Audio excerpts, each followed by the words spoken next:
എറണാകുളം മലയിടംതുരുത്തിൽ ഹൈക്കോടതി ഉത്തരവ് നടപ്പാക്കാൻ കോടതി നിർദ്ദേശം. ദളിത് കുടുംബങ്ങളെ കുടിയൊഴിപ്പിക്കാനുള്ള ഹൈക്കോടതി ഉത്തരവ് ഈ മാസം 9-ാം തീയതിക്കകം നടപ്പാക്കണമെന്ന് പെരുമ്പാവൂർ മുൻസിഫ് കോടതി പറഞ്ഞിരിക്കുന്നു. എ ടി അശ്വതിയുണ്ട് വിവരങ്ങളുമായി. അശ്വതി, ഈ ദളിത് കുടുംബങ്ങളെ സംബന്ധിച്ചിടത്തോളം വലിയ തിരിച്ചടിയാണ് ഉണ്ടായിരിക്കുന്നത്. ആരാണ് ഈ ഹർജിയുമായി കോടതിയെ സമീപിച്ചത്? എന്തൊക്കെയായിരുന്നു കോടതി പറഞ്ഞത്?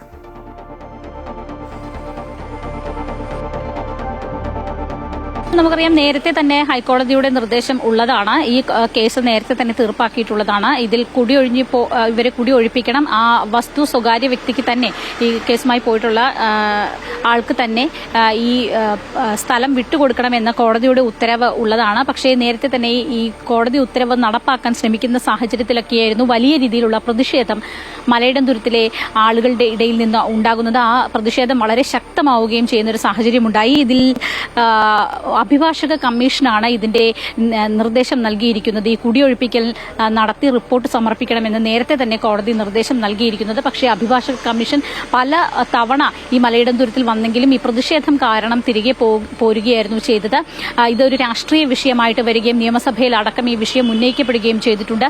ഇതിൽ സ്ഥലം എം.എൽ.എ. അടക്കം എം.എൽ.എയും ഒപ്പം തന്നെ എറണാകുളത്ത് റോജിയം ജോൺ മന്ത്രിയൊക്കെയുണ്ട്. അദ്ദേഹമൊക്കെ ഈ വിഷയത്തിൽ കളക്ടറുടെ സാന്നിധ്യത്തിലടക്കം ഈ ആളുകളുമായിട്ട് ചർച്ച നടത്തുകയും ഒക്കെ ചെയ്തു. ഇതിൽ ഏറ്റവും പ്രധാനപ്പെട്ട കാര്യം, ഇതിൽ ഈ കോടതി ഉത്തരവ് ഉണ്ട് എന്നതാണ്. അത് നടപ്പാക്കാനുള്ള ഒരു പ്രശ്നമായിരുന്നു ഉണ്ടായിരുന്നത്. മാത്രമല്ല, ഇവർക്ക് പുനരധിവാസം എന്നൊരു കാര്യമാണ് സർക്കാർ ഇക്കാര്യത്തിൽ മുന്നോട്ട് വെക്കുന്നത്. അതായത് ഈ ഉത്തരവ് നടപ്പാക്കുകയാണെങ്കിൽ ഇവരെ മറ്റൊരു സ്ഥലത്തേക്ക് മാറ്റി പാർപ്പിക്കുന്നതിന് വേണ്ടിയിട്ടുള്ള എല്ലാ കാര്യങ്ങളും സർക്കാർ നോക്കും. അതിനൊരു സാവകാശം തേടും. ഇതായിരുന്നു സർക്കാരിന്റെ ഭാഗത്തു നിന്നുള്ള ഉറപ്പ്. പക്ഷേ ഈ മലയിടംതുരുത്ത് നിവാസികൾ പറയുന്നത് അവിടെ നിന്നും പോകില്ല എന്നൊരു നിലപാടാണ് ആളുകൾ എടുത്തിട്ടുള്ളത്. അതിനിടയിലാണ് ഇപ്പോൾ വീണ്ടും ഈ ഉത്തരവ് നടപ്പാക്കുന്നതുമായി ബന്ധപ്പെട്ട് 9-ാം തീയതിക്കകം ഉത്തരവ് നടപ്പാക്കണമെന്ന് പെരുമ്പാവൂർ കോടതി പറയുമ്പോൾ ഈ സമരസമിതി നേതാക്കൾ ഏത് രീതിയിലാണ് അത് പ്രതികരിക്കുന്നത്? അവർ ഒഴിഞ്ഞു പോകില്ല എന്ന് നേരത്തെ തന്നെ മലയിടംതുരുത്ത് നിവാസികളൊക്കെ പറഞ്ഞതാണ്.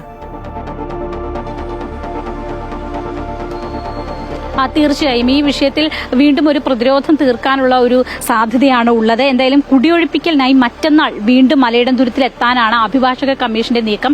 മാത്രമല്ല, ഏതെങ്കിലും തരത്തിൽ ഉത്തരവ് നടപ്പാക്കാതിരിക്കുകയാണെങ്കിൽ അതിനെ പ്രതിരോധിക്കാൻ വലിയ പ്രതിഷേധങ്ങൾ ഉണ്ടാവുകയാണെങ്കിൽ പോലീസിനടക്കം നിർദ്ദേശം നൽകിയിട്ടുണ്ട്. പോലീസ്, അതുപോലെ തന്നെ ഫയർ ആൻഡ് റെസ്ക്യൂ ടീം, ഇവർക്കെല്ലാം തന്നെ കോടതി നിർദ്ദേശം നൽകിയിട്ടുണ്ട്. ഇതിന്റെ കൂടി അടിസ്ഥാനത്തിലായിരിക്കും അഭിഭാഷക കമ്മീഷൻ മറ്റന്നാൾ അവിടേക്ക് മലയിടംതുരുത്തിലേക്ക് എത്തുക. എന്തായാലും വലിയൊരു പ്രതിഷേധത്തിലേക്ക് പോകാനുള്ള ഒരു സാധ്യതയാണ് നിലവിൽ ഉള്ളത്. മായ, തീർച്ചയായും അത് തന്നെയാണ്. എറണാകുളം മലയിടംതുരുത്തിൽ ഹൈക്കോടതി ഉത്തരവ് നടപ്പാക്കാൻ ഇപ്പോൾ പെരുമ്പാവൂർ കോടതി നിർദ്ദേശം നൽകിയിരിക്കുന്നു. അവിടെയുള്ള കുടുംബാംഗങ്ങളെ കുടിയൊഴിപ്പിക്കാനുള്ള ഹൈക്കോടതി ഉത്തരവ് അത് ഈ മാസം 9-ാം തീയതിക്കകം നടപ്പാക്കണമെന്നാണ് പെരുമ്പാവൂർ മുൻസിഫ് കോടതി പറഞ്ഞിരിക്കുന്നത്. മറ്റന്നാൾ ഇതിനുവേണ്ടി അഭിഭാഷക സംഘം എത്തും. അവിടെ നിന്ന് ഒഴിഞ്ഞു പോകില്ല എന്ന് മലയിടംതുരുത്ത് നിവാസികൾ നേരത്തെ തന്നെ ആവർത്തിച്ച് വ്യക്തമാക്കിയിട്ടുണ്ട്. തീർച്ചയായും അതൊരു വലിയ രീതിയിലുള്ള ഒരു പ്രതിരോധത്തിലേക്കൊക്കെ ആയിരിക്കും വരും ദിവസങ്ങളിൽ നീങ്ങുക. എ ടി അശ്വതിയാണ് വിവരങ്ങൾ നൽകിയത്.